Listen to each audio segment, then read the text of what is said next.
Welcome to the House of Representatives. I'm Joe Griffin, and this is your weekly wrap for February 20th, 2015.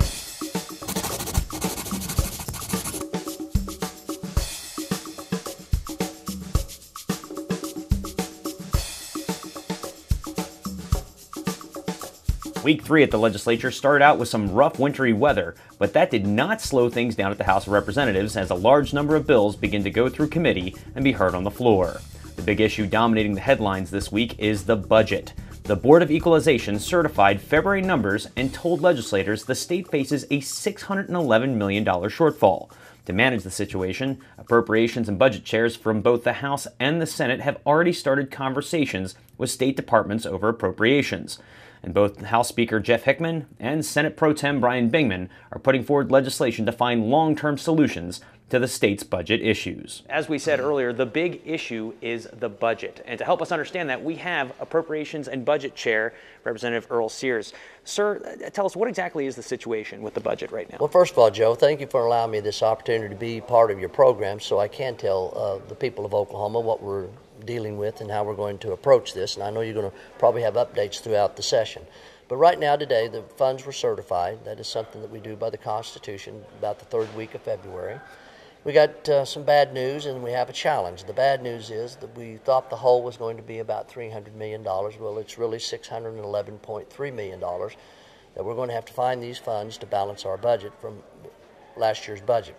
The challenge will be in regards to finding the funds and the monies, which we will find that money and we will have a balanced budget. But there's the challenge and the journey that we have.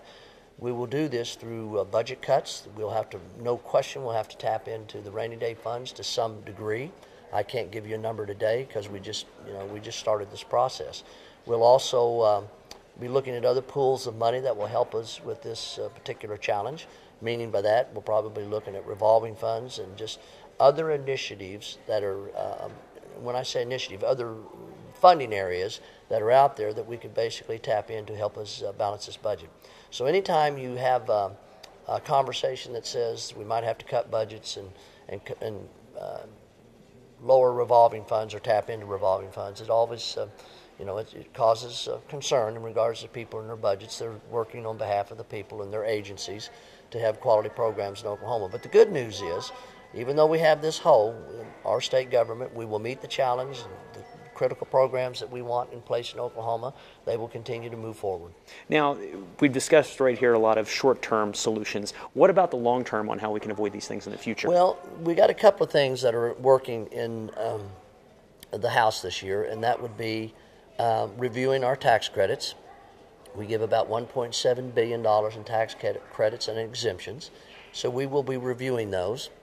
We have a huge bill that I am confident, I say a huge bill, a significant bill, that I am confident that will be passed, and that's we had Pew Research assist us on this in regards to developing this particular this bill to help us to review and analyze tax credits.